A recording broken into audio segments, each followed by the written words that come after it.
महम से। अच्छा, आप लोग नीचे बैठे हुए थे। आइए सर, नमस्कार। माता जी हैं तुम्हारे साथ? नमस्ते बेटा।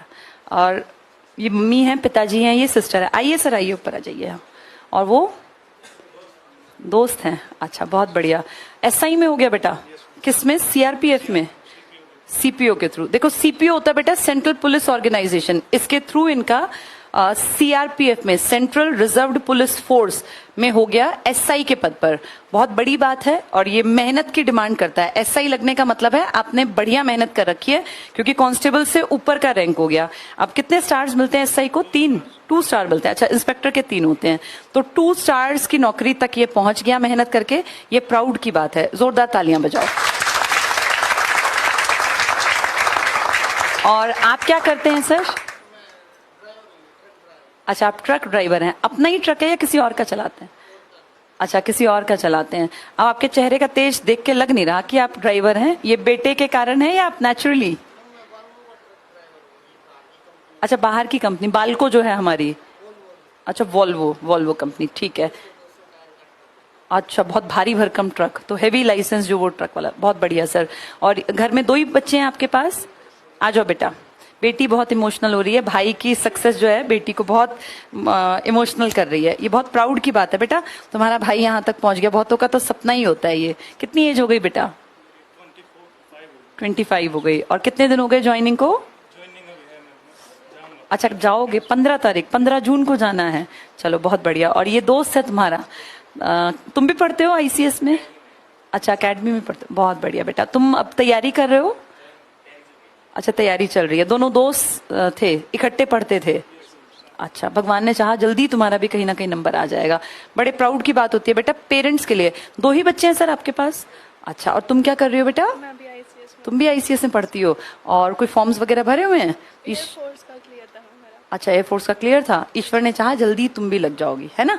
तो आपके सर दोनों बच्चे जिस दिन लग जाएंगे, बेटा तो लग ही गया ऐसा ही, उस दिन आपके सिर पे से सारा जो एक टेंशन सी होती है पेरेंट्स, पता है क्या बेटा, एक ये डर लगता है हमेशा कि भाई आज तो हम हैं, कल को हम ना रहे, तुम्हारे बच्चों का क्या होगा। जिस दिन बच्चे अपनी जिंदगी में सेट हो जाते हैं ना, तो पेरेंट्स को इस चिंता से मुक्ति मिल जाती है कि अगर मुझे कुछ हो भी जाए तो कोई बात नहीं, मेरे बच्चे जिंदगी में किसी भी तरह की मार को झेलने में सक्षम है। इसीलिए नौकरी पेरेंट्स को डबल खुशी देती है। जिसकी लगती है उसको तो होता है मेरी लाइफ अच्छी बन गई, लेकिन पेरेंट्स के सिर पे से ये बोझ उतरता है कि अगर हमें कुछ हो भी गया, अब ये इतना काबिल है कि अपने परिवार को संभाल सकता है। अब जैसे इसके पिताजी का जो बोझ था ना कि 3 लोगों की जिम्मेदारी मेरे ऊपर है, अब पिताजी के कंधों का बोझ इसने साझा कर लिया कि अब ये भी है बराबरी पर। इसमें सिर्फ पैसे मैटर नहीं करते, बड़ी बात ये होती है कि एक दिमागी तौर से हम फ्री हो जाते हैं कि भाई हमारे घर में एक और साधन बन गया। कोई मुश्किल समय आया, कोई बुरी घड़ी आई, तो अब 2 लोग डट के अपने परिवार को संभाल सकते हैं। और बेटी भी पढ़ रही है, कोई भी दिक्कत होगी ये भी अब लायक बन जाएगी, तो फिर परेशानी आएगी ही नहीं। तो किसी भी इंसान के परिवार का सबसे खूबसूरत सपना यही तो होता है पेरेंट्स का, कि भाई हमारे बच्चे सही रास्ता पकड़ लें, भटके ना, गलत रास्ता ना पकड़ें और पढ़ लिख के कामयाब हो जाएं। तो ईश्वर ने चाहा, देखो इनके पिताजी जो हैं, इनकी माताजी, इन्होंने अच्छे संस्कार दिए, अपने बच्चों को पढ़ाई लिखाई के रास्ते पे मोड़ा, जिसका अंजाम ये है हमारे सामने कि ये बेटा 24-25 साल की उम्र में और इसके कंधों पे स्टार लग गए, जिंदगी इसकी सेटल हो गई। अब 15 तारीख को ये ट्रेनिंग पे चला जाएगा। कहाँ है ट्रेनिंग बेटा? अच्छा, जालंधर पहले रिपोर्ट करनी है, फिर वहां से भेजेंगे ट्रेनिंग सेंटर्स में। चलो, अब जहां भी अपनी एक लाइफ का एक नया फेज स्टार्ट हो गया। बहुत खूबसूरत है बेटा ये फेज, और ईश्वर करे कि तुम जो है हमेशा खुश रहो, आगे बढ़ते रहो, पॉजिटिव रहो और इससे अगले स्टेप की तरफ चलो। एक घड़ी दे दो इनको भी।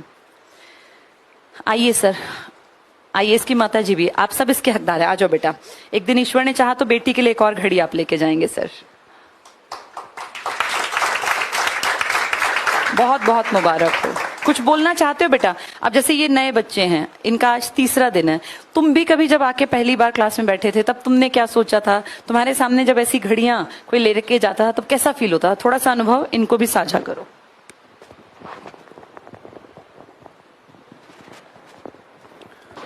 गुड आफ्टरनून सभी को। मेरा नाम अमित कुमार और महम ब्रांच से हूँ मैं। पास में ही हमारा गांव है खेड़ी, 2 किलोमीटर दूरी पड़ता है सेंटर से। तो मैंने 2016 में अपनी +2 पास आउट कर ली थी और 10th क्लास तक मैं टॉपर था अपनी क्लास का। आज तक मेरे पापा जी बोलते भी कि 10th क्लास तक शील्ड रखी है तेरी घर की सारी, और लेकिन +1 +2 में मैं थोड़ा सा मतलब प्रेशर हैंडल नहीं कर पाया, या कुछ जैसे स्ट्रीम बदलते हैं 10 तक मतलब रट्टाफिकेशन टाइप ज़्यादा होता है, लेकिन +1 +2 में जब आप स्ट्रीम चूज करते हो, अपनी साइंस साइड ली थी मैंने नॉन मेडिकल, तो उसमें मतलब समझ का काम ज़्यादा रहता है। तो मैं कहीं ना कहीं था, मैं 5-6 बच्चों में टॉप में तब भी था, लेकिन जो मेरी एक्सपेक्टेशन थी या जो टीचर्स मेरे से उम्मीद रखते थे, मैं उस पर खरा नहीं उतर पाया। और +2 में जैसे एग्जाम टाइम तक मेरे खुद के कॉन्फिडेंस था मेरे को कि मैं अच्छे नंबर ले लूंगा, कम से कम मेरिट में तो आ ही जाऊंगा, और कुछ नहीं तो। हम 18 बच्चे थे हमारी क्लास में +2 में, और था मेरे को उम्मीद कि अच्छे नंबर आ जाएंगे, लेकिन फिर एग्जाम टाइम पे नहीं कर पाया मैं। जब एग्जाम में बैठते तो प्रेशर थोड़ा रहता है, वो नहीं कर पाया मैं हैंडल, और मेरे 74% मार्क्स आए।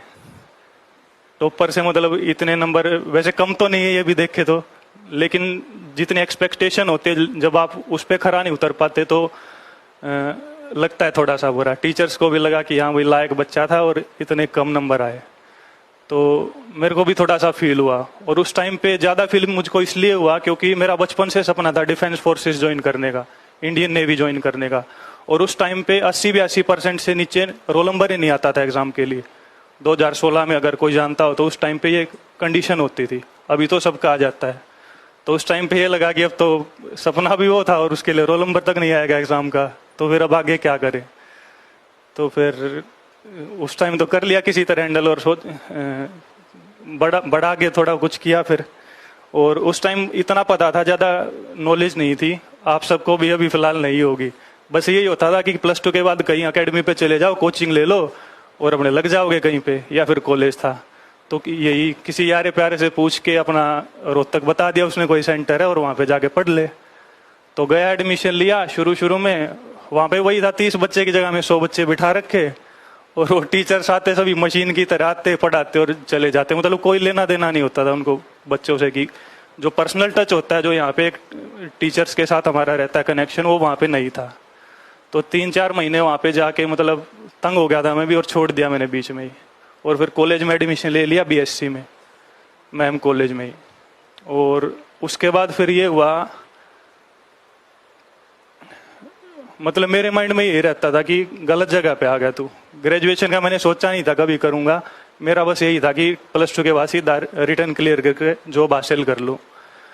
और फिर 4-5 महीने गया था मैं कॉलेज में, मैंने कॉलेज भी ड्रॉप आउट कर दिया। मैंने सोचा +2 दोबारा कर लेता हूँ, बीच में छोड़ के नंबर अच्छे ले लूंगा, रोल नंबर आ जाएगा एग्जाम के लिए, और फिर सिलेक्शन ले लूंगा दोबारा। तो मैंने 5-6 महीने फर्स्ट सेमेस्टर का एग्जाम दिया था बस, और वो छोड़ दिया मैंने बीच में ही फिर। और मेरा रिजल्ट ये था फर्स्ट सेम का भी, 9 एग्जाम होते थे टोटल, 3 मैथ के, 2 फिजिक्स के और 3 केमिस्ट्री के, 1 इंग्लिश का। मैं बस इंग्लिश में पास आउट था और सब में फेल था मैं क्योंकि ये नहीं था कि आता नहीं था, कर नहीं सकता था, लेकिन जो एक माइंड की कंडीशन होती है वो उस जगह उस टाइम ऐसी नहीं थी कि मैं कर सकता था, नहीं कर पाया मैं उस टाइम पे। और फिर छोड़ दिया मैंने, कॉलेज भी छोड़ दिया।